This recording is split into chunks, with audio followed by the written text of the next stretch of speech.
साथियों नमस्कार। सर्वप्रथम तो माँ लक्ष्मी स्वरूपा राधा जी के जन्म दिवस पर सबको हार्दिक शुभकामनाएं व कोटि कोटि बधाई। अच्छा, आज 4 सितंबर को बड़ा पावन दिवस है। आज पारिवारिक छोटी बेटी सदस्या का भी जन्म दिवस है, तो हमारी तरफ से उनको बहुत बहुत आशीर्वाद और हमारी चैनल की तरफ से शुभकामनाएं कि अपना विकास करें और प्रगति के पथ पर अग्रसर हों। इसी के साथ ही आज से ब्लॉग में एक नई शुरुआत भी की जा रही है कि अब ब्लॉग के प्रारंभ में 2 प्रश्न पूछे जाएंगे जो कि विशेषकर प्रकृति, साम्यक घटनाओं और अध्यात्म से संबंधित होंगे। आपके ज्ञान वर्धन में इससे अभिवृद्धि होगी।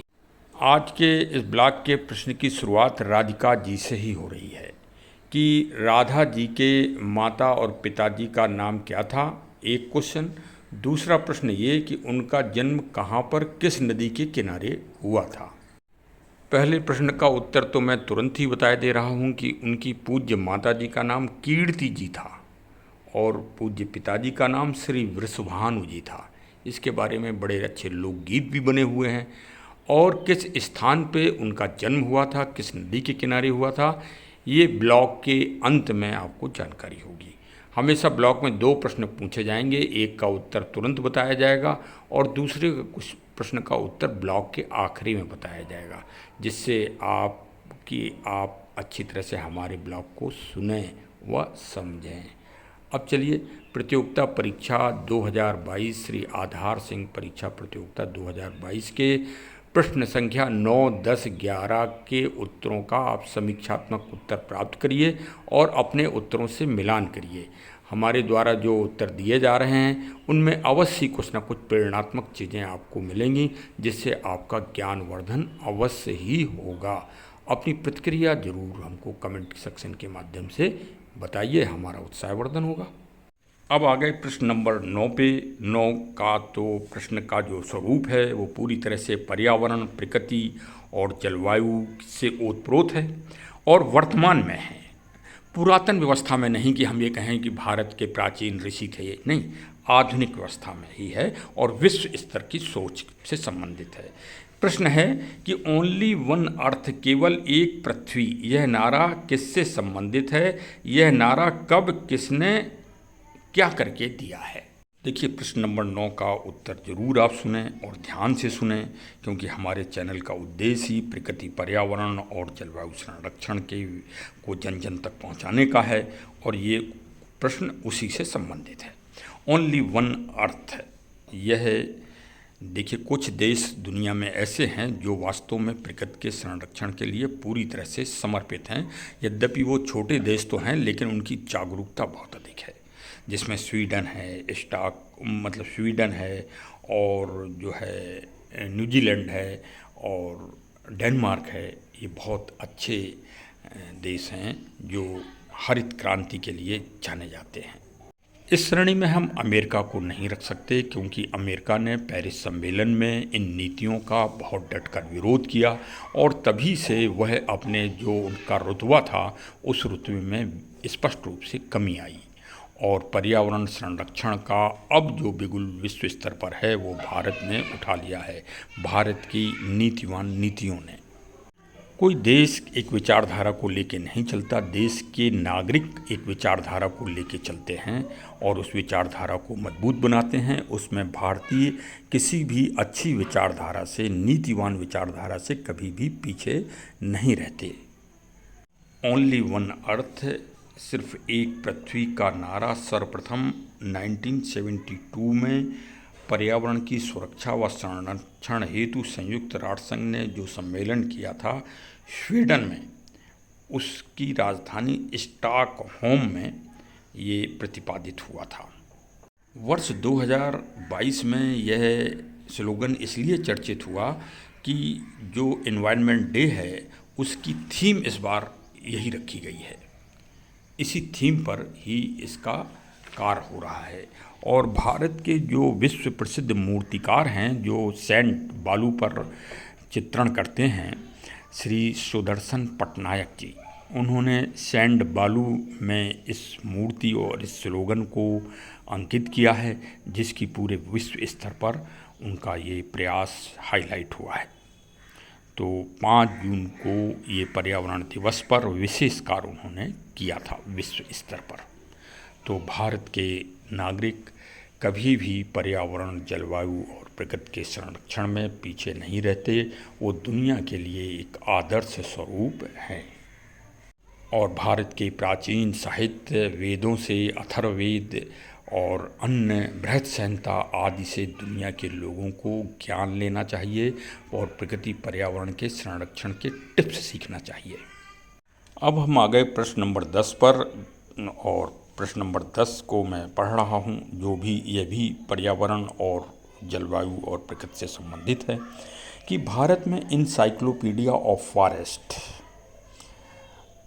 के नाम से कौन जाना जाता है और भारत वह महान विभूति क्या कार्य करती हैं। प्रश्न ये भी था कि यह वह क्या कार्य करती हैं, इस पे भी फोकस किया गया था प्रश्न में। इसका जवाब यद्यपि कुछ लोगों ने दिया है अच्छे रूप से, लेकिन कुछ न कुछ कमी अवश्य रह गई है, वो इसमें थोड़ा जानकारी ले लें। इनसाइक्लोपीडिया शब्द ही विश्व की डिक्शनरी में एक बहुत महत्व रखता है, और विशेषकर अंग्रेज़ों के लिए और यूरोपियन और जो विकसित देश हैं उनके लिए इनसाइक्लोपीडिया शब्द बहुत महत्वपूर्ण है। वो महत्वपूर्ण शब्द भारत की श्रीमती तुलसी गौड़ा, जो कि निरीक्षण हैं और फॉरेस्ट वन विभाग, जंगल अरण्य विभाग में वो एक चतुर्थ श्रेणी की कर्मचारी हैं। उन्होंने अपने हाथों से उस कर्नाटक राज्य में, जहाँ की वो रहने वाली हैं, 30,000 वृक्षों का अभी तक रोपण किया है। और उनको जंगल की विविधता, जंगल की जड़ी बूटियों और जंगल के पेड़ पौधों का इतना बृहद ज्ञान है कि उनको इनसाइक्लोपीडिया ऑफ द फॉरेस्ट, जंगल का विश्व कोश कहा जाता है। भारत सरकार ने इस बार जो भारत सरकार प्रतिवर्ष जो पुरस्कार देती है, उसमें उनकी योग्यता, उनके महत्व और उनके महान कर्मों की पहचान की है। सत्य बात तो यह है। वह भारत के महामहिम राष्ट्रपति श्री राम कोविंद जी के पास नंगे पैर साधारण वेशभूषा में, अपनी आदिवासी वेशभूषा में जब इनाम लेने के लिए आईं, तो पूरा राष्ट्रपति भवन तालियों से, हर्षोल्लास से गूंज उठा। और भारत के प्रधानमंत्री श्री नरेंद्र मोदी जी ने उठकर उन महान महिला का स्वागत किया। वास्तव में पूरा विश्व उस समय नतमस्तक हो गया था। एक पर्यावरण और प्रकृति की महान जो विश्व की देन है, और उनको आगे भी विश्व स्तर पर भी उनको उनकी पहचान होना चाहिए।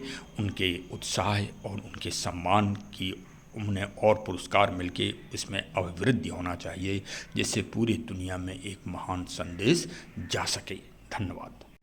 मैं तो यही कहूँगा कि विश्व की सबसे बड़ी नोबेल कमेटी यदि उनके महान कार्यों को देखे तो अभिभूत होके और दुनिया को एक महान मोटिवेशन और जलवायु, प्रकृति, पर्यावरण संरक्षण के महान ज्ञान और उनकी अभिरुचि को देखते हुए उनको नोबेल पुरस्कार से भी अलंकृत करे। अब हम चलते चलते आ गए हैं प्रश्न नंबर 11 पे। मैं प्रश्न को शुद्ध रूप से पढ़ रहा हूँ। शुक यंत्र क्या है, यह कहाँ स्थित है, इसका क्या काम है तथा सम्राट यंत्र यज्ञशाला यंत्र कहाँ स्थित हैं, इनके बारे में आपको जानकारी देना है। प्रश्न नंबर 11 का मैं समीक्षात्मक उत्तर दे रहा हूँ, और मैं अपेक्षा करूँगा कि मेरे उत्तर यदि आपको प्रभावित करें तो ज़रूर कमेंट के द्वारा मेरा उत्साहवर्धन करिए। मैं इस बात की विशेष रूप से अर्ज कर रहा हूँ। यह मैं मानता हूँ, मैं समझदार हूँ, मैं इस बात को मानता हूँ कि मेरी बात को बहुत सारे लोग सुन के और किनारे कर देते हैं। वो आप किनारे करिए, वो आपका दायित्व है। हमारा दायित्व तो निवेदन करना है, मैं तो निवेदन करूँगा ही। वास्तव में यदि आपको ये प्रतियोगिता अच्छी लगे तो आप ज़रूर मुझे कमेंट के द्वारा बताएं, जिससे हमारी प्रतियोगिता के जो भागीदार सदस्य हैं, जो इसके नीति निर्धारित करते हैं, उनका उत्साहवर्धन हो सके, साथ में मेरा भी उत्साहवर्धन हो सके। देखिए, अब मैं प्रश्न नंबर 11 के समीक्षात्मक उत्तर में आता हूँ। आज दुनिया में सैटेलाइट का दिन है, सैटेलाइट का समय है। जिसके पास जितनी अधिक सैटेलाइट की व्यवस्था है वो उतना ही बड़ा महारथी है। और इसमें विकसित देश जिसमें फ्रांस, चाइना और अमेरिका, रूस अग्रणी हैं, भारत भी उनके पीछे पीछे चलने का महान प्रयत्न कर रहा है।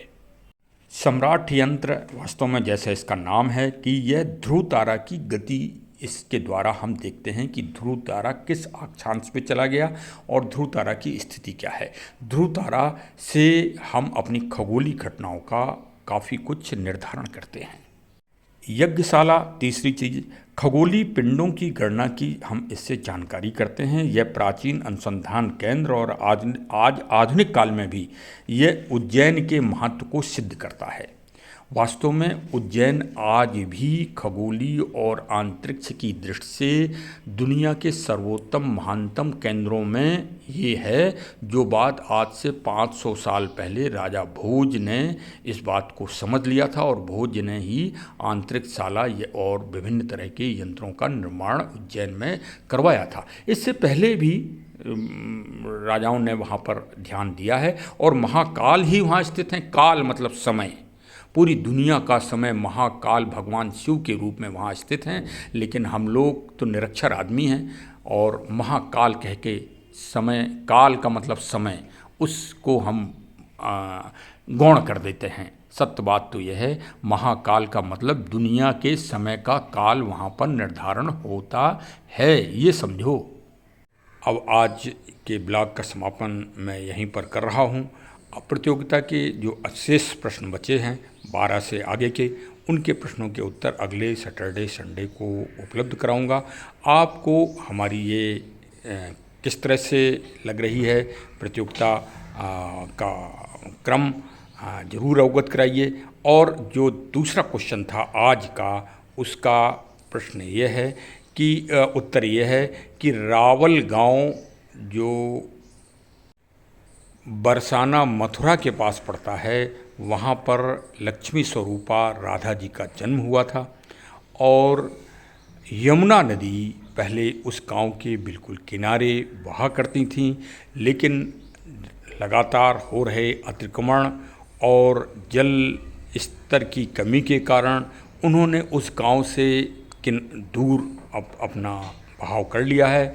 ये हम सब लोगों के लिए, प्रकृति और पर्यावरण व जलवायु के लिए एक बहुत बड़ा अलार्म है और एक संदेश है कि प्रकृति, पर्यावरण, जलवायु की रक्षा करिए और प्रत्येक नागरिक एक अडिग होकर इनके बचाव और इनके संरक्षण के लिए हर जगह उतरिए। ये संदेश भी दीजिए सभी को, क्योंकि माँ राधा जी का जन्म से लेके और जितने समय तक वो रहीं, वो प्रकृति से ओतप्रोत रहीं और प्रकृति के देव ही, आराध्य भगवान योगेश्वर श्री कृष्ण ही उनके सर्वा रहे।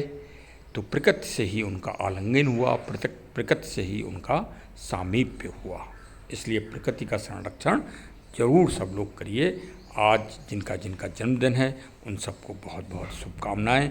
आगे एक छोटा सा ब्लॉग और पड़ा हुआ है, उसे भी आनंद के साथ देखिए। सबको हार्दिक शुभकामनाएं।